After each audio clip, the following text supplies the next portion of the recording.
उद्या 17 नोव्हेंबरला मी मुंबईला निघणार आहे. 26 महिन्याचा माझा अज्ञातवास संपला आहे. मी कोणत्या मार्गाने जाईन, कसा जाईन हे काय नक्की सांगता येणार नाही. तर काही फार सिक्रेट प्लॅन वगैरे काही नाही आहे. परंतु मुंबई उच्च न्यायालयाचे चीफ जस्टिसकडे जाणार, शरद पवारांकडे जाणार, उद्धव ठाकरेकडे जाणार, मिलिंद नार्वेकरच्या घरी जाणार.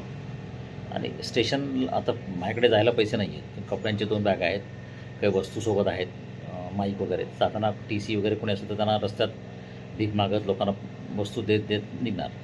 उतरल्यानंतर तिथेच VTवर CSTवर फ्रेश होणार.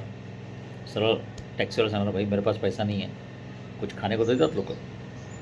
आणि मग शरद पवार, मुंबई उच्च न्यायालय, hotel 4 season, DG office, director general office, त्याच्यानंतर ज्यांनी मला हाकलून दिलं, माझे पैसे घेतले, अशा लोकांच्याकडे जाऊन नमस्कार करणार शेवटचा मी. कारण काय आहे की हे सगळं जे काही झालं आहे ना, मंत्रालयात जाणार नाही मी, मंत्रालयात बाहेरूनच नमस्कार करेन. हॉटेल ट्रायडंटला जाणार आहे, हॉटेल वेस्ट एंडला जाणार आहे, हॉटेल ॲम्बॅसेडर चर्चगेटला जाणार आहे. तर जिथे जिथे मी राहिलो, जिथे जिथे ज्या ज्या लोकांना जे माझे गैरसमज होते मी काय कोणाला धमक्या देणार नाही, काय नाही. आझाद मैदानात मी एक लाक्षणिक थोडंसं उपोषण करेन, 10-15 मिनटं 20 मिनटं केलं तर. नक्की नाही. मलबारीला वर्षा बंगला जाणार आहे.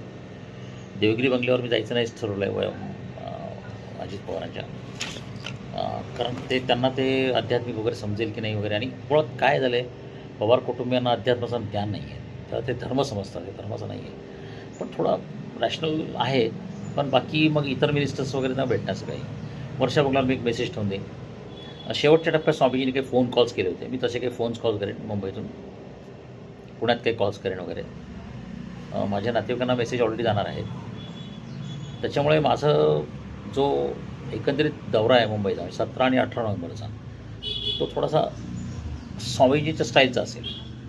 ते ॲम्ब्युलन्सने गेले होते, डॉक्टर सुहास गांगुटेसोबत, वरतून त्यांनी उडी टाकली वगैरे. तर थोडंसं पण माझं यावेळेसचं जरा, आता आपण नवीन टेक्नॉलॉजीचा आहोत, तर मी जाताना सगळ्यांसाठी प्रार्थना करून जाईल. कारण मला माहिती आहे की फडणवीसला राहुल गांधीमुळे किती धोका आहे महाराष्ट्रात, म्हणजे आंतरराष्ट्रीय कारस्थान. पण ते आता फडणवीसला एवढं काही कळत नाही.